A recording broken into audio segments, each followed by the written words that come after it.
Star விஜயில் 1:30 முதல் 4 இல்லத்தரசிகளின் நேரம். GRC jewellers Kanchipuram வாடிக்கையாளர் அனைவருக்கும் இனிய புத்தாண்டு நல்வாழ்த்துக்கள். Slate today, Slate tomorrow. next phase. Next is now. Actually second time is the beautiful ஃபேஸ்ன்னு சொல்லுவோம். முன்னாடிலாம் நாங்கள் ஹனிமூன் போகிறதே ரொம்ப ரேர். இதில் வந்து பேபி மூன் கான்செப்ட் இஸ் அந்த டைமில் ட்ராவல் பெஸ்ட். உங்கள் டாக்டர் கிட்ட கேட்டுண்டு நீங்கள் பக்கத்தில் எங்கேனா யூ வாண்ட் கோ ஒரு ஃப்ளைட் ட்ராவலோ இல்லை நீங்கள் எதான ஊருக்கு போயிட்டு வரணும், ஒரு 3-4 days உங்களுக்கு ரிலாக்ஸ் பண்ணிட்டு போகணும் அப்படின்னா செகண்ட் ட்ரைமிஸ்டர் தான் பெஸ்ட்.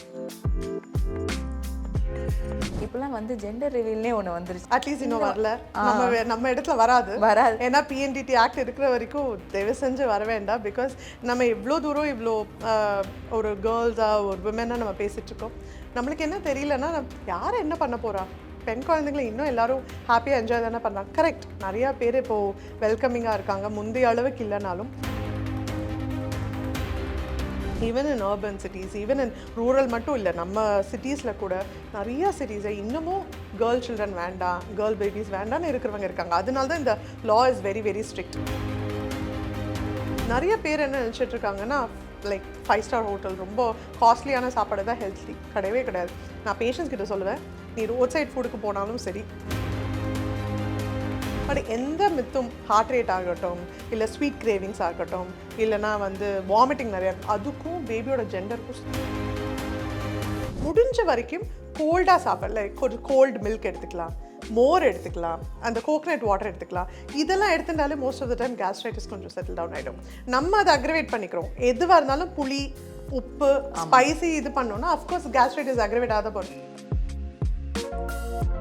டாக்டர் என்னால் ஒரு ஸ்கேன் தான் நான் பண்ணுவேன். என்ன ஸ்கேன் நான் பண்ணணும் ப்ரெக்னன்சியில், வேறு எதுவுமே நான் பண்ண மாட்டேன், எனக்கு ஒன்று தான் பண்ணுவேன்னா I would only say 5th month scan. Because அந்த டைமில் தான் தலையிலேருந்து கால் வரைக்கும் you can see every thing, literally every thing. Brain structures பார்க்க முடியும், சிறுமூளை பெருமூளை அதோட ஃப்ளூயிட் கலெக்ஷன் இருக்கான்னு, ஹார்ட்டில் சேம்பர்ஸ் நல்லா இருக்கா, அவுட் ஃப்ளோஸ் இருக்கா.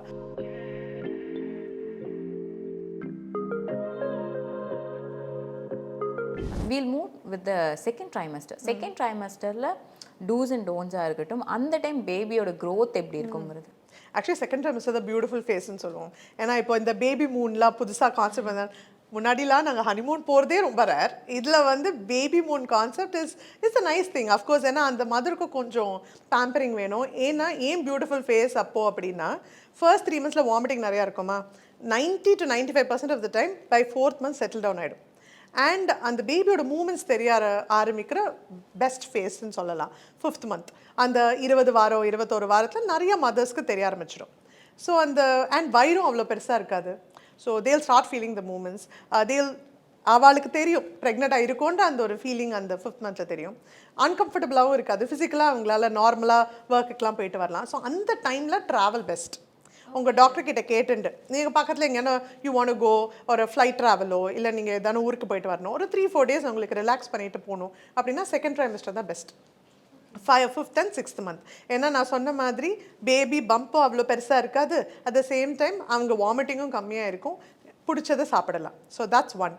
ரெண்டாவது, அந்த பார்ட் ஆஃப் த ஃபேஸில் மூமெண்ட்ஸ் நிறைய பேருக்கு என்னென்னா எனக்கு தெரியவே இல்லை டாக்டர்னு பயப்படுவாங்க. இட் அகெயின் டிபெண்ட்ஸ் ஆன் நம்மளோட வெயிட் என்ன, பேபியோட வெயிட் என்ன, அதெல்லாம் பொறுத்து தான் நம்மளுக்கு மூமெண்ட்ஸ் தெரியாது. செகண்ட் தேர்ட் ப்ரெக்னன்சியில் கொஞ்சம் சீக்கிரமாகவே தெரிஞ்சிடும். ஃபஸ்ட்டு ப்ரெக்னன்சியில் கொஞ்சம் லேட் ஆகலாம். சில பேர் கொஞ்சம் நம்மளுக்கு பிஎம்ஐ கொஞ்சம் அதிகமாக இருக்கவங்க, திக்காக இருக்குது அப்டோமினல் வால்லாம் கொஞ்சம் லேட்டாக தெரியலாம். பட் அதுக்கு பயப்பட வேண்டாம். மோஸ்ட் ஆஃப் த டைம் வாமிட்டிங்லாம் செட்டில் ஆனோன்னா எக்ஸசைஸ் ஸ்டார்ட் பண்ணலாம், ஒர்க் அவுட் ஸ்டார்ட் பண்ணலாம். இப்போது நீங்கள் முன்னாடி ஜிம் கோவர்ஸ் பற்றி நம்ம பேசினோம். சப்போஸ் நான் ஒர்க் அவுட்டே பண்ணதில்லை, ஆனால் நான் I want be healthy for my baby அப்படின்னா let them start with mild walking. After every meal ஒரு 10 minutes to 15 minutes மெதுவாக நடக்கட்டும். வீட்டுக்குள்ளேயே நடந்தால் கூட ஓகே. இல்லை ஒரு ஃப்ரெஷ் ஏரில் காலம்பரம் ஒரு 6-6:30 இல்லை ஈவினிங் ஒரு 6-6:30 ஒரு 1/2 hour ஒரு 20 minutes to 1/2 hour let them start walking.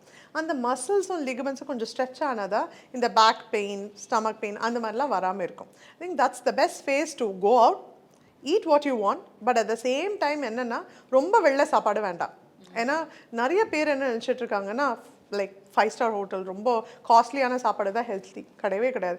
நான் பேஷண்ட்ஸ் கிட்ட சொல்லுவேன், நீ ரோட் சைட் ஃபுட்டுக்கு போனாலும் சரி, இல்லை 5-star ஹோட்டலில் நீ சாலட் சாப்பிட்னா கூட அந்த சாலட்டில் இருக்கிற ட்ரெஸ்ஸிங்ஸ் எப்போ பண்ணாங்கன்னு தெரியாது. ஆக்சுவலாக நிறைய பேர் சாலட் சாப்பிட மாட்டாங்க. ஸோ ஓவர் நைட் அந்த வச்ச அந்த பஃபேயும் நெக்ஸ்ட் டே காலம்பரை பிரேக்ஃபாஸ்ட்டுக்கு வைக்கிற பஃபேயும் அதே சாலடாக இருந்தால் அந்த ட்ரெஸ்ஸிங்கில் அவ்வளோ பாக்டீரியா இருக்கும், அவ்வளோ வைரஸ் இருக்கும். ஸோ என்ன சாப்பிட்றீங்களோ வெளியில் சாப்பிடும் போது ஒன்றே ஞாபகம் வச்சுக்கோங்க, அப்போ பண்ண சாப்பாடு ஒரு ஸ்டீம்டு, முடிஞ்ச வரைக்கும் டீப் ஃப்ரை பண்ணாமல் ஜங்காக இல்லாமல் கொஞ்சம் ஸ்டீம்டு இல்லை பாயில்ட் ஃபுட்டாக இருந்தால் ஹெல்த்தியாக இருக்கும். பட் பியூட்டிஃபுல் ஃபேஸ் 5th மந்த்தில் அதுதான். அண்ட் நீங்கள் சொல்கிற மாதிரி இந்த வாமிட்டிங் வந்து இந்த 4th மந்த்தில் ஸ்டாப் ஆகுதுல, நிறைய பேருக்கு அது இன்னும் ப்ரொலாங் ஆகும், கொஞ்சம் மந்த் ப்ரொலாங் ஆகும். அப்படி ஆனாலே அவங்களே டவுன் ஆகிடுவாங்க, என்ன இன்னும் வாமிட் பண்ணுறோம். அதுவும் இல்லாமல் ஜாஸ்தி வாமிட் பண்ணால் அதுக்கு ஒரு சொல்லிட்டு இருப்பாங்க, அது ஒரு டிஃப்ரென்ஸ் சொல்லுவாங்க. ஸ்வீட் கிரேவிங் இருக்கா, சால்ட் கிரேவிங் இருக்கா, நான் லெஃப்ட்டில் திரும்பி படுக்கிறேன்னா ரைட்டில் திரும்பி படுக்கிறேன்னா. மூவிஸ்லேருந்து இப்போ வரைக்கும் நம்ம வீட்டில் பாட்டிஸாக இருக்கட்டும், அம்மாஸாக இருக்கட்டும், இந்த மாதிரி எதனா ஒரு மித் சொல்லிகிட்டே இருப்பாங்க. இதையும் ஓகே நம்மளும் அதை கால்குலேட் பண்ண ஆரம்பிச்சோம், ஒருவேளை இப்படி இருக்குமோ. இப்போலாம் வந்து ஜெண்டர் ரிவீல்னே ஒன்று வந்துருச்சு. அட்லீஸ்ட் இன்னும் வரல, நம்ம இடத்துல வராது. ஏன்னா PNDT ஆக்ட் இருக்கிற வரைக்கும் தயவு செஞ்சு வர வேண்டாம். பிகாஸ் நம்ம எவ்வளோ தூரம் இவ்வளோ ஒரு கேர்ள்ஸாக ஒரு விமெனாக நம்ம பேசிகிட்டு இருக்கோம். நம்மளுக்கு என்ன தெரியலன்னா யாரை என்ன பண்ண போகிறா, பெண் குழந்தைங்களை இன்னும் எல்லாரும் ஹாப்பியாக என்ஜாய் தானே பண்ணுறாங்க. கரெக்ட், நிறையா பேர் இப்போது வெல்கமிங்காக இருக்காங்க, முந்தைய அளவுக்கு இல்லைனாலும் நம்மளுக்கும் தெரியாமல் நிறையா இடத்துல நீங்கள் நினச்சிட்டு இருக்கணும் நம்ம ரொம்ப ரொம்ப கிராமத்தில் தான் அப்படி நடக்குது, கிடையவே கிடையாது. Even in urban cities, even in rural மட்டும் இல்லை, நம்ம சிட்டிஸில் கூட நிறையா சிட்டிஸை இன்னமும் கேர்ள் சில்ட்ரன் வேண்டாம், கேர்ள் பேபிஸ் வேண்டாம்னு இருக்கிறவங்க இருக்காங்க. அதனால தான் இந்த லா is very very strict. Again of course என்ன மேக்ஸிமம் 50-50 தானே, ஹார்ட் ரேட் 150 கம்மியாக இருந்தால் பாயா, ஜாஸ்தியாக இருந்தால் கேர்ளுன்னா யாருன்னா ஒருத்தர் கரெக்டாக இருப்பாள்ல. ஸோ அஃப்கோர்ஸ் அது ஏதான ஒரு மித்து யாருன்னா நம்ம தான் செய்வாங்க. பட் எந்த மித்தும் ஹார்ட் ரேட் ஆகட்டும், இல்லை ஸ்வீட் கிரேவிங்ஸ் ஆகட்டும், இல்லைனா வந்து வாமிட்டிங் நிறையா இருக்கும், அதுக்கும் பேபியோட ஜெண்டருக்கும் சுத்தமாக சம்மந்தமே இல்லை. எதுக்குன்னா ஜெனட்டிக் டெண்டன்சி இருக்கலாம். இப்போ உங்கள் அம்மாவுக்கு நிறையா வாமிட்டிங் இருந்தது, அவங்களுக்கு ப்ரெக்னென்சியில் வாமிட்டிங் உங்களுக்கு இருக்கலாம், அந்த மாதிரி வேணா இருக்கலாமே தவிர அதுக்கும் பேபி ஜெண்டருக்கும் சுத்தமாக சம்மந்தமே இல்லை. இந்த ஹார்ட் பர்ன்ங்கிற ஒரு விஷயம் இருக்குது, அதுலேயுமே பயப்பட ஆரம்பிச்சாங்க. நிறைய இருக்குன்னா ஒன்று வீட்டில் சொல்லுவாங்க ஹேர் க்ரோத் நல்லா இருக்கு போல, அதனால தான் வந்துட்டு ஹார்ட் பர்ன் இருக்கு, என்னென்னமோ விஷயம். ஹேர் ஃபாலிகல்ஸ் வந்து 7-8 months ஆகிடும், 5 மாதத்துலேருந்தே எங்கே ஹார்ட் பர்ன். ஸோ இந்த ஹார்ட் பர்னுக்கான ரீசன் என்னவா இருக்கும்? ஓகே, ஸோ பேசிக்லி நம்ம கொடுக்குற வாமிட்டிங் டேப்லெட்ஸ்னா கொஞ்சம் வந்து சப்சைட் ஆகும் ஒன்று. ரெண்டாவது அவளோட டயட்ரி சேஞ்சஸ் ரொம்ப லைக் அவங்களுக்கு ரொம்ப ஸ்பைஸியாக வேணும், இல்லைனா வந்து எனக்கு காஃபி டீ வேணும், இல்லை அவங்க வந்து எவ்ரி 2-3 hours ரொம்ப ப்ரொலாங்காக சாப்பிடாம இருந்து சடனாக ஸ்பைசி ஃபுட்டாக சாப்பிட்றாங்க. நைட்டு 1 மணி 2 மணிக்கு இப்போ தான் எல்லோரும் மிட் நைட் பிரியாணி தானே எல்லோரும் சாப்பிட்றாங்க. அதையும் என்னென்னா இப்போ அந்த சோஷியல் மீடியாவில் இவங்க இது பண்ணுறாங்க, ஸோ நானும் இதை பண்ணணும். So there are plenty of things that they do in untimely way. அதனாலையும் உனக்கு கேஸ்ட்ரைட்டிஸ் ஜாஸ்தியாகும். முன்னாடியே கேஸ்ட்ரைட்டிஸ் இருந்ததுன்னா அக்ரவேட் ஆகலாம். நிறைய பேர் சிவியராக வாமிட் பண்ணி பிளட் ஸ்டெயின்டாகவும் இருக்கும், உடனே பயந்துருவாங்க. பிளட் ஸ்டெயின்லாம் பயப்பட வேண்டாம். இட்ஸ் ஒன்லி இங்கே த்ரோட்டில் இருக்கிற கேப்லரி அந்த ஸ்மால் வெசல்ஸ்னால தான் ப்ளீட் வருது, தானாகவே அது சப்சைட் ஆகிடும். முடிஞ்ச வரைக்கும் கோல்டாக சாப்பிடல, கொஞ்சம் கோல்டு மில்க் எடுத்துக்கலாம், மோர் எடுத்துக்கலாம், அந்த கோகனட் வாட்டர் எடுத்துக்கலாம். இதெல்லாம் எடுத்துட்டாலே most of the time gastritis கொஞ்சம் செட்டில் டவுன் ஆகிடும். நம்ம அதை அக்ரவேட் பண்ணிக்கிறோம். எதுவாக இருந்தாலும் புளி உப்பு ஸ்பைசி இது பண்ணோன்னா அஃப்கோர்ஸ் கேஸ்ட்ரைட்டிஸ் அக்ரவேட் ஆகாத போகும். அட்லீஸ்ட் ஒரு 3-4 டேஸுக்கு கொஞ்சம் கோல்டான வார்மாக கூல் பண்ணுற சப்ஸ்டன்சஸ் எடுத்துகிட்டு அப்புறம் ப்ராப்ளி மைல்டாக you can start introducing. Yes, and இந்த ஒரு பீரியட்லேயுமே இந்த ஸ்கேனுங்கிற விஷயம், இந்த ஸ்கேன் என்னெல்லாம் ஸ்கேன்ஸ் எல்லாம் கம்பல்சரி பண்ணியே ஆகணும். அண்ட் இந்த ஸ்கேன்ஸில் இருக்க பெனிஃபிட்ஸ் 5th month தான் ரொம்ப நம்மளுக்கு ஸ்டார்டிங்லேருந்து அந்த 5th month ஸ்கேன் தான் நம்மளுக்கு தெரியும்.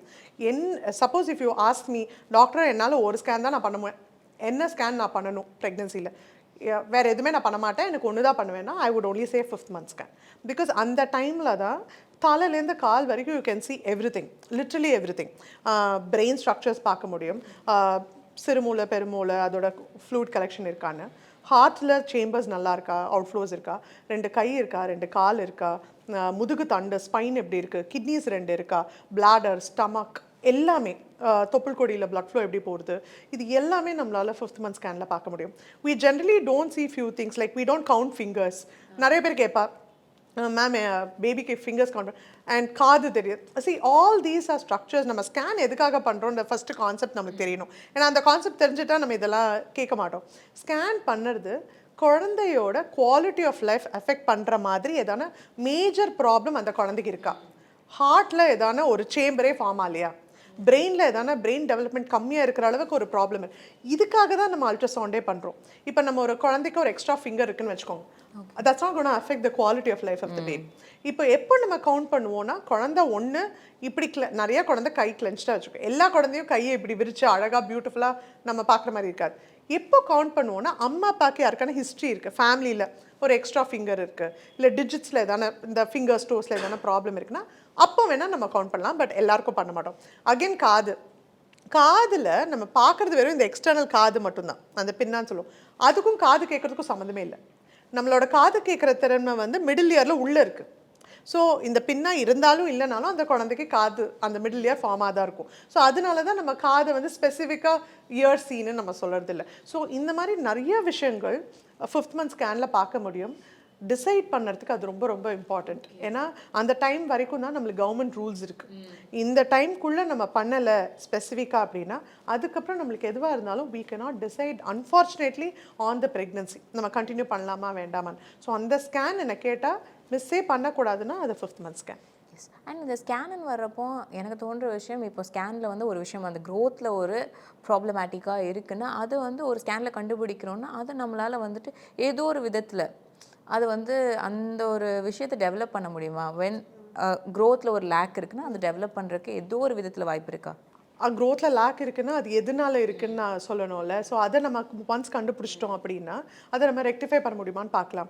க்ரோத் கம்மியாக இருக்குது, அது மதரோட நியூட்ரிஷனால் கம்மியாக இருக்குது, இல்லை அம்மாவுக்கு வந்து அனீமியா இருக்குது, இல்லை இனஃப் ப்ரோட்டீன் இல்லை, அம்மாவே ஸ்மால் மேட், அவங்களே ஒரு 40-45 கிலோ, ஹஸ்பண்ட் ஒரு 50-55 கிலோ தான் அப்படின்னா அதெல்லாம் நம்ம நியூட்ரிஷன் கம்மியாக இருக்குன்னு சொல்லி நம்ம இது பண்ணலாம். ஆனால் அம்மா நல்ல மாடரேட்லி பில்ட் மதராக இருக்காங்க, அவங்க ஹெல்த்தியாக இருக்காங்க, ஹீமோக்ளோபின் நல்லா இருக்குது, சுகர் தைராய்டு பிபி எதுவும் கிடையாது.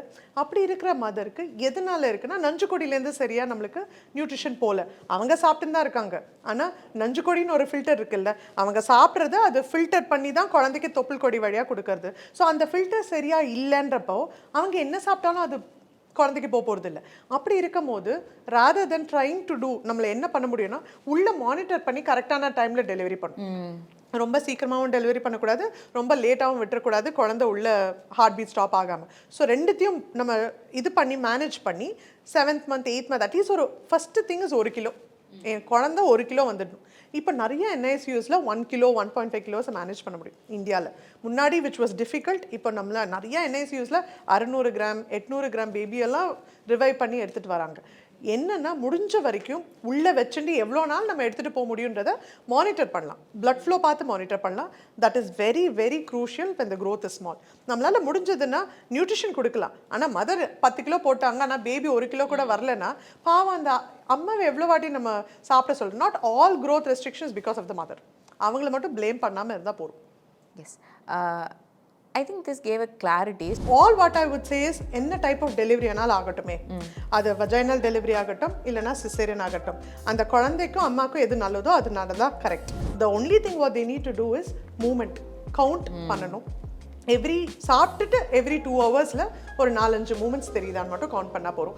ஸோ ஸ்பெசிஃபிக்காக இந்த வாரத்தில் எடுத்தே ஆகணும்லாம் கிடையாது. உங்கள் டாக்டர் கிளினிக்கலாக முன்னாடி காலத்துலலாம் இவ்வளோலாம் we didn't have scans. அப்போ என்ன பண்ணுவோன்னா கிளினிக்கலாக எக்ஸாமின் பண்ணுவோம். கிளினிக்கலாக நல்லா இருந்ததுன்னா ஓகே சொல்லிவிடுவோம். ஆனால் since now scan is become a part of our ஒரு ஸ்டெத் மாதிரி, scan is become a part of our right hand and left hand மாதிரி. ஸ்டார் விஜயில் 1:30 முதல் 4 இல்லத்தரசிகளின் நேரம்.